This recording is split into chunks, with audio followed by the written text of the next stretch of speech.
Welcome students, कैसे हैं आप सभी लोग। आपका अपने चैनल क्विक स्मार्ट टिप्स में बहुत बहुत स्वागत है।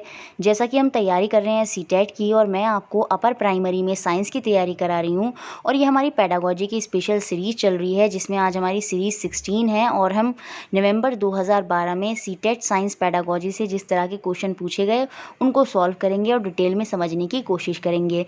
इसके अलावा डिस्क्रिप्शन बॉक्स में मैंने सभी प्लेलिस्ट का लिंक दे रखा है जहाँ हमने सीटेट साइंस के सारे टॉपिक पढ़े हैं, उन्हीं से रिलेटेड प्रीवियस ईयर क्वेश्चन देखे हैं और पेडागोजी की स्टार्टिंग से वीडियो की भी प्लेलिस्ट डिस्क्रिप्शन बॉक्स में है। बाकी अगर नोट्स की पीडीएफ चाहिए तो उसके लिए आप हमसे टेलीग्राम पर जुड़ सकते हैं, तो वो सारी चीज़ें अगर आप देख लेंगे तो सीटेट साइंस में आप बहुत अच्छा स्कोर करेंगे। दोस्तों, हमें इसी तरह सपोर्ट करना है और हमारे साथ जुड़े रहना है। तो आइए शुरू करते हैं आज की क्लास। तो आइए देखते हैं किस तरह के question CTET science pedagogy November 2012 में पूछे गए। पहला क्वेश्चन है, out of the following in which lesson is a general rule explain first and after that the example are illustrated. निम्नलिखित में से किस पाठ में पहले सामान्य नियम स्पष्ट किए जाते हैं और उसके बाद उदाहरण दिए जाते हैं। अगर आपने सीडीपी पढ़ी होगी तो आप इसका आंसर बड़ी आसानी से दे सकते हैं। यहाँ पर ऑप्शन नंबर ए निगमनात्मक पाठ डिडक्टिव लेसन ये आंसर हो जाएगा। इस अप्रोच में क्या होता है, पहले हम बच्चे को डेफिनेशन या रूल या फिर एक्सप्लेनेशन देते हैं और उसके बाद एग्जाम्पल बताते हैं। जैसे हम डेफिनेशन पढ़ते हैं ना बहुत सी और उसके बाद एग्जाम्पल बताते हैं। जैसे हम संज्ञा की डेफिनेशन पढ़ते थे नाउन की, तो पहले हमने डेफिनेशन देखी फिर उसके हम एग्जाम्पल पढ़ते थे। तो इस तरह की अप्रोच जो होती है जहाँ पर पहले डेफिनेशन रूल वगैरह बताए जाते हैं उसके बाद एग्जाम्पल बताए जाते हैं, तो वो आपकी डिडक्टिव अप्रोच होती है। तो इस तरह की अप्रोच यहाँ पर फॉलो हो रही है, इसलिए डिडक्टिव लेसन यहाँ पर ऑप्शन हो जाएगा। बाकी इंडक्टिव लेसन में क्या होता है, यहाँ पर पहले एग्जाम्पल दिए जाते हैं फिर किसी थ्योरी को एक्सप्लेन करा जाता है। साइंस में सबसे अच्छा मेथड इंडक्टिव ही होता है, क्योंकि यहाँ पर बच्चे को पहले कोई भी लॉ या नियम के बारे में बताने से पहले उसको एग्जाम्पल देना बहुत ज़रूरी है, उसके बाद ही बच्चे को नियम समझ में आएगा। तो डिडक्टिव से ज़्यादा अच्छी अप्रोच होती है इंडक्टिव, लेकिन क्वेश्चन में जनरल रूल पहले बताए गए फिर एग्जाम्पल, तो इसलिए आंसर ऑप्शन नंबर ए हो जाएगा, डिडक्टिव लेसन निगमनात्मक पाठ। Next question number second, which one of the following is most appropriate about curriculum planning in science. विज्ञान में पाठ्यचर्या योजना के विषय में निम्नलिखित में से कौन सा सर्वाधिक उपयुक्त है। देखिए, जो विज्ञान का कैरिकुलम होता है जिसके अंदर सिलेबस भी आता है, एक्टिविटी प्रोजेक्ट हर चीज़ आती है कि जो बच्चा पूरे साल करेगा, तो उसकी प्लानिंग क्यों ज़रूरी है। उसकी प्लानिंग एक तो इसलिए ज़रूरी है कि बच्चे की प्रीवियस नॉलेज के आधार पर ही सिलेबस बनाया जाए, तो इसके लिए उसका प्लान होना बहुत ज़रूरी है। और सबसे ज़्यादा कैरिकुलम की प्लानिंग करनी साइंस में इसलिए ज़रूरी होती है, जो ऑब्जेक्टिव होते हैं, जिस ऑब्जेक्टिव तक हमें बच्चे को ले जाना है वो प्लान करने के बाद ही प्राप्त हो सकता है। तो इसके अकॉर्डिंग यहाँ पर ऑप्शन नंबर डी बिल्कुल सही हो जाएगा। इट इज़ डन, ये क्यों की जाती है, it is done to plan the specific learning objective. जो हमारा पर्टिकुलर उद्देश्य है, जो अधिगम का उद्देश्य है, वो भी हर लेसन का किसके आधार पर इस तरह की प्लानिंग होती है, बच्चे की प्रीवियस नॉलेज की, to build upon prior learning. जो बच्चे ने पहले सीखा है उसके बारे में पहले पता लगाया जाता है, फिर उसके बाद प्लानिंग होती है। और प्लानिंग में ये ध्यान रखा जाता है कि जो बच्चे ने पीछे सीखा है हमें उसी के अकॉर्डिंग सिलेबस बनाना है, एक्टिविटीज़ करानी है, ताकि जो हमारा स्पेसिफिक गोल है हर लेसन में वो अचीव हो सके, और उसके लिए प्लानिंग बहुत ज़रूरी है। तो यहाँ पर ऑप्शन नंबर डी ही बिल्कुल सही हो जाएगा। पूर्व अधिगम, जो उन्होंने पहले सीखा है उस पर निर्मित करने के लिए प्रत्येक पाठ के विशिष्ट अधिगम उद्देश्यों की योजना बनाने के लिए की जाती है, कि प्रत्येक पाठ में जो हमारा उद्देश्य है उसकी प्राप्ति करने के लिए ही क्या होता है, कैरिकुलम की प्लानिंग की जाती है, वो भी किसके अकॉर्डिंग, बच्चे की प्रीवियस नॉलेज को भी ध्यान में रखकर। तो ऑप्शन नंबर डी यहाँ पर सही हो गया। Next question number 3, a tightly structured lesson of physics if taught with little flexibility is least conducive to the learning of the student who. भौतिक के कड़े रूप से संरचित पाठ को यदि थोड़े लचीलेपन के साथ पढ़ाया जाता है तो यह उस विद्यार्थी के सीखने के लिए सबसे कम उपयुक्त होगा। कहने का मतलब, एक टीचर क्लास में आता है, बहुत ही टाइट स्ट्रक्चर को फॉलो करता है, मतलब बहुत ही कड़े रूप से बच्चे को पढ़ा रहा है और बहुत ही कम फ्लेक्सिबिलिटी, बहुत ही कम लचीलेपन के साथ लगातार पढ़ाता चला जा रहा है, मतलब मतलब कोई ब्रेक बच्चे को नहीं दे रहा है, बहुत ही लंबे समय तक एक्सप्लेन करता जा रहा है, लॉस को, बड़ी बड़ी चीज़ों को बताए चला जा रहा है। तो यह किस विद्यार्थी के लिए सीखने में सबसे कम उपयुक्त होगा? कौन सा बच्चा इस चीज़ को, जब टीचर लंबे समय तक कंटिन्यूअस टाइट स्ट्रक्चर को फॉलो करते हुए कम फ्लेक्सिबिलिटी के साथ बच्चे को पढ़ा रहा है, तो किस बच्चे को सबसे ज़्यादा दिक्कत आएगी? जो अति क्रियाशील होगा, जो हाइपर एक्टिव होगा। तो यहाँ पर ऑप्शन नंबर ए सही हो जाएगा, क्योंकि हाइपर एक्टिव वाला बच्चा क्या होता है, उससे लगातार लॉन्ग कॉन्सेंट्रेशन में बैठा नहीं जाता, वो बीच बीच में हिलता डुलता रहता है और चीज़ें फिर उसके माइंड से ऊपर जाने लगती हैं। तो टीचर को इस चीज़ को ध्यान में रखकर पढ़ाना चाहिए कि बीच बीच में ब्रेक दिया जाए या कुछ इस तरह की एक्टिविटी बीच बीच में कराई जाए, या उनको इस तरह का मोटिवेशन दिया जाए कि वो भी अच्छे से पढ़ सकें। तो इस तरह का टाइटली स्ट्रक्चर फॉलो नहीं करना चाहिए, क्योंकि सभी बच्चे एक से नहीं होते। तो सबसे ज़्यादा दिक्कत किसको आएगी? जो हाइपर एक्टिव बच्चे होंगे। तो ऑप्शन नंबर ए यहाँ पर सही हो गया।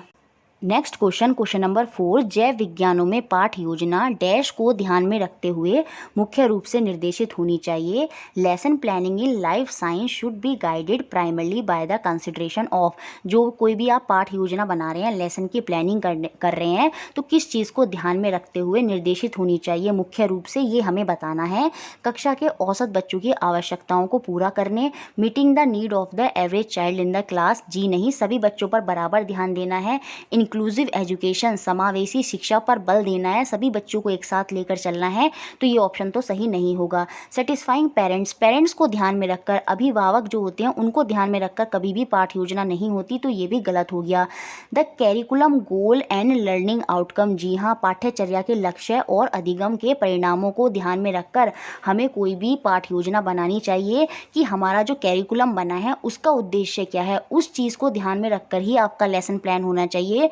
जैसे कैरिकुलम का उद्देश्य है कि बच्चे का हर स्किल बाहर आए, क्रिएटिविटी स्किल या बच्चे का कॉग्निटिव हर तरह का डेवलपमेंट हो। तो जब आप लेसन प्लान करेंगे तो उस चीज़ को ध्यान में आपको रखना होगा कि हमारे कैरिकुलम जो था उसका ऑब्जेक्टिव क्या था, और जो अधिगम के परिणाम होंगे, लर्निंग के आउटकम होंगे, जो लेसन प्लानिंग आपने की है, जब आप उसको पढ़ाएंगे और बच्चे जब उसकी लर्निंग करेंगे तो उसके परिणाम क्या होंगे, बच्चों ने कितना सीखा, क्या वो उन उद्देश्य को पूरा करेगा। इन चीज़ों को ध्यान में रखकर हमारी पाठ योजना होनी चाहिए, लेसन की प्लानिंग होनी चाहिए। तो ऑप्शन नंबर सी यहाँ पर बिल्कुल सही हो गया।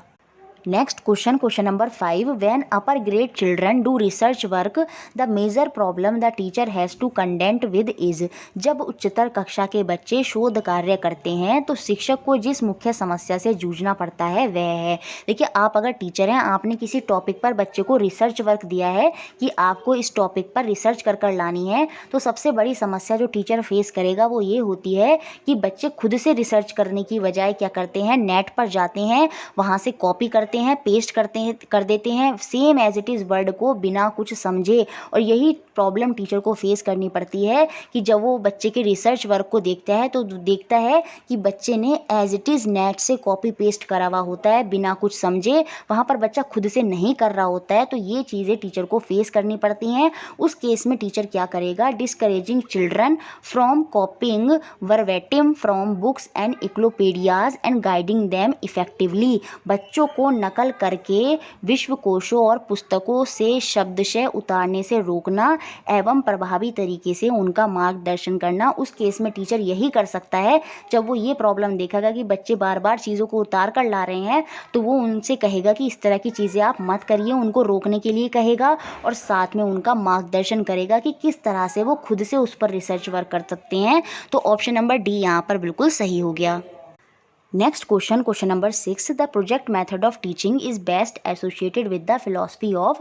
शिक्षण की जो प्रोजेक्ट पद्धति होती है डैश के दर्शन के साथ सर्वश्रेष्ठ रूप से संबंधित है, ये हमें बताना है। इसे हम परियोजना विधि भी बोलते हैं और साइंस में ये बहुत इंपॉर्टेंट होती है। देखिए यहाँ पर आंसर हो जाएगा John Dewey, option number B. क्योंकि देखिए किलपैट्रिक जो थे उन्होंने प्रोजेक्ट विधि को प्रोपाउंड किया, लेकिन जो आइडिया सर्वश्रेष्ठ इससे जो एसोसिएटेड हैं वो जॉन डुई हैं। जॉन डुई के अंडर में ही काम करते थे किलपैट्रिक। आइडिया जॉन डुई का था, लेकिन उसको प्रेजेंट किसने किया, उसको सामने लेकर कौन आए, किलपैट्रिक लेकर आए। तो प्रोजेक्ट मेथड की जो फाउंडर हैं वो तो किलपैट्रिक हैं, लेकिन उसके साथ जो बेस्ट रूप से एसोसिएटेड हैं वो कौन से दर्शक हैं, वो आपके जॉन डुई हैं। इसलिए ऑप्शन नंबर बी यहाँ पर सही हो गया। Next question number 7, a teacher is conducting a demonstration to motivate student but the demonstration does not result in the expected outcome, the teacher is best advise to. देखिए class में teacher ने कोई बच्चों को मोटिवेट अभिप्रेरित करने के लिए demo कर दिखाया, निर्देशन का आयोजन किया, लेकिन जो डेमो है वो फेल हो गया, उसको वो परिणाम नहीं मिला जो परिणाम चाहिए था। तो शिक्षक के लिए उस टाइम बेस्ट सलाह क्या होगी, उसको क्या करना चाहिए? With hold the demonstration and do it again, निर्देशन को रोकना और उसे दोबारा करना, इससे जो उसमें गलती हुई है उसका तो पता चलेगा ही नहीं, इसलिए ऑप्शन हो गया गलत।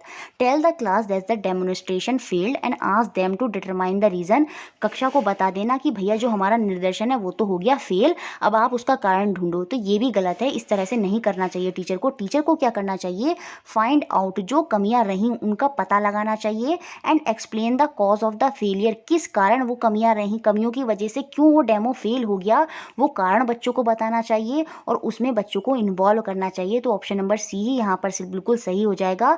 Find out and explain the cause of failure of the demonstration bye involving student, बच्चों को साथ इन्वॉल्व करके बताए कि क्यों वो फेल हुआ, ताकि आगे चल के जब बच्चे वो डेमो को खुद करें, जब उस एक्सपेरिमेंट को खुद करें, तो वही गलती वो ना करें जो टीचर ने की है।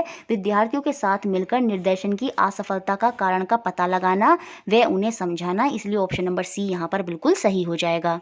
Next question number 8, of the following activities in the science class, science की क्लास में कुछ एक्टिविटीज़ हो रही हैं, the one with least educational value is, विज्ञान की कक्षा में निम्नलिखित गतिविधियों में से किसका सबसे कम शैक्षिक मूल्य है? कंस्ट्रक्टिंग अ मॉडल, मॉडल का निर्माण करना, ये तो अच्छी चीज़ है कि अगर टीचर बच्चों से मॉडल का निर्माण करवा रहे हैं तो ये तो ठीक हो गया। Reading about a simple experiment, यही यहाँ पर गलत हो रहा है, गलत हो जाएगा, क्योंकि बात एक्टिविटी की हो रही है, गतिविधियों की बात हो रही है, तो गतिविधियाँ करने से होती है, ना कि उसको पढ़ने से, तो ये ऑप्शन यहाँ पर गलत हो गया। सरल प्रयोग के बारे में पढ़ना, अगर बच्चे को पढ़ाया जाएगा तो वो कभी सीख ही नहीं पाएगा कि उसको करना कैसे है, और जो उसका इंटरेस्ट है साइंस से वो हट जाएगा। तो एक्सपेरिमेंट को रीड नहीं करा जाता, उनको करा के दिखाया जाता है डेमो के रूप में, या फिर उनसे खुद करवाया जाता है, तो इसलिए ऑप्शन नंबर बी ही यहाँ पर गलत हो गया। बाकी डिस्कसिंग अ साइंटिफिक प्रिंसिपल, वैज्ञानिक सिद्धांत की चर्चा करना, जी हाँ, जो सिद्धांत हैं उनके बारे में चर्चा करना, आपस में डिस्कस करना, ये चीज़ ठीक है। ड्राइंग का डिज़ाइन, डिज़ाइन बनाना, जी हाँ, किसी भी चीज़ का डिज़ाइन बनाना, डायग्राम बनाना, वो सब एक्टिविटी में आ जाएगा, लेकिन किसी चीज़ को पढ़ना, वो भी एक्सपेरिमेंट को, वो एक्टिविटी के अंदर नहीं आएगा, इसलिए ऑप्शन नंबर बी यहाँ पर गलत हो गया। Next question number 9, in a mixed ability class with student in different stage of cognitive development, which one of the following strategies will be most suitable, निम्नलिखित में से कौन सी विधि एक मिश्रित योग्यता वाली कक्षा जिसमें विद्यार्थी संज्ञानात्मक विकास के अलग अलग चरणों में है उनके लिए सर्वाधिक उपयुक्त होगी, कौन सी स्ट्रेटजी सबसे अच्छी होगी? यूजिंग हैंड ऑन एक्टिविटीज़, देखिए जब भी साइंस में हैंड ऑन एक्टिविटीज़ की बात आती है तो वो ऑप्शन बहुत अच्छा होता है। Using hand on activities involving concrete object for simplification of abstract concept, जी हाँ, यही बिल्कुल सही हो जाएगा। मूर्त वस्तुओं को हम शामिल करेंगे, करके हाथ से की जाने वाली गतिविधियों द्वारा अमूर्त संकल्पनाओं का सरलीकरण, इससे क्या होगा? देखिए क्योंकि बच्चे अलग अलग स्टेज पे हैं, कॉग्निटिव डेवलपमेंट के, संज्ञानात्मक विकास के अलग अलग चरणों में हैं, तो जब बच्चे खुद से करेंगे तो वो अपने आप सीखेंगे और अपने लेवल के अकॉर्डिंग सीखेंगे, क्योंकि सब बच्चा अलग अलग स्टेज पे है। अगर टीचर एक्सप्लेन करेगा तो बच्चे नहीं समझ पाएंगे, लेकिन जब बच्चे खुद से करेंगे, जो चीज़ें उनके सामने रखी हैं, हर बच्चा अपने तरीके से करेगा तो वो उसको समझेगा भी अपने तरीके से। तो यही ऑप्शन यहाँ पर सबसे अच्छा हो जाएगा, ऑप्शन नंबर ए। हम हैंड ऑन एक्टिविटीज़ बच्चों से करवाएंगे, वो भी कैसे? कुछ ऑब्जेक्ट जो मूर्त वस्तुएं हैं उनको शामिल करेंगे, और जो चीज़ें उनको नहीं आती, जो उनकी अमूर्त संकल्पनाएं हैं, उनका सरलीकरण करेंगे। जैसे अगर बच्चे को इलेक्ट्रिक सर्किट के बारे में बताना है तो हमने इलेक्ट्रिक सर्किट के जो कंपोनेंट होते हैं उनको रखा और उनको जोड़ने के लिए बच्चों से कहा, तो बच्चे वहाँ से हाथ से क्या कर रहे हैं, खुद से हैंड ऑन से क्या कर रहे हैं, गतिविधियाँ कर रहे हैं। जो चीज़ें उनको नहीं आती उन चीज़ों को वो समझेंगे, तो ऑप्शन नंबर ए यहाँ पर बिल्कुल सही हो जाएगा। नेक्स्ट और last question number 10, which of the following technique is not recommended for a science teacher to use in response to the complexity of learning, अधिगम की जटिलता की प्रक्रिया के रूप में निम्नलिखित में से कौन सी विधि के उपयोग की सलाह विज्ञान शिक्षकों को नहीं दी जानी चाहिए?